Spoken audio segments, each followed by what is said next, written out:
来，乡亲啊，继续来看这件大家拢真注目的新闻。台中18岁姓赖的高中生，甲姓夏的地政署助理登记同性恋结婚了后，就坠楼死亡。根据着现更的上新的相片，目前是列出着6大疑点，还阁来追查。像讲，这个高中生伫咧坠楼进前，甲这个姓夏的男子做伙行入去电梯，双方的表情拢严肃，保持着距离，拢无讲话，并不是外口所风声的两个人有讲有笑。高中生坠楼了后，姓夏这个男子第一时间并无甲警方讲出着两个人的关系，当时警方是以无名尸来处理。高中生坠楼的这栋大楼的3楼，捌委托予姓夏的这个男子的爸爸所任职的第三公司来卖厝，嘛符合着法医高大成研判，高中生可能是为过楼前坠楼的这个推测。穿黑衫的赖姓高中生，含穿蓝衫的学生时，因行去电梯内底，表情真严肃，完全看不出因到伫咧烧气害。这是台中赖姓高中生为楼顶走落来进前的上尾画面。大楼的工作人员讲，对两个人真有印象，因为伊迄天要用3000块来请家己斗相共证婚。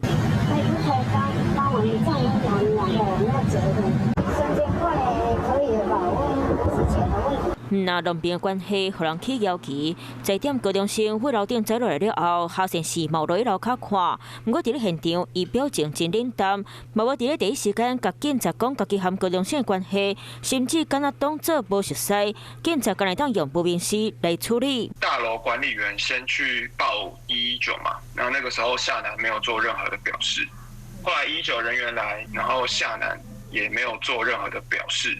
那一直到警方来的时候，夏楠才跟警方说这是我朋友，他甚至都不是说这是我配偶。另外3个点，高中生是倒伫咧草坡，无漏血，无亲像是为关楼烧落来。伫咧尸体顶除了弄到痕迹，各10多条伤痕。还没有大量血迹，那这个然后肢体也没有明显变形。伫咧网络顶搜索，会当发现所有大楼的3楼，捌由夏先生爸爸任职的第三公司帮忙销售。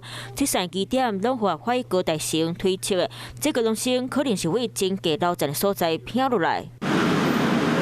上尾一个基点搁较奇，夏先生为了证明家己的亲爸，就甲检方讲，高中生在世前讲罗阿公死亡时，阿妈棍有红色的痕迹，互高中生感觉真惊吓。然后这规案件为高中生的死亡延伸到罗阿公的死因，这基点是钉钉塔塔。晚间9点，邀请您与世界同步，60分钟掌握全球脉动。World News 9，陈雅玲世界晚报给您崭新视野。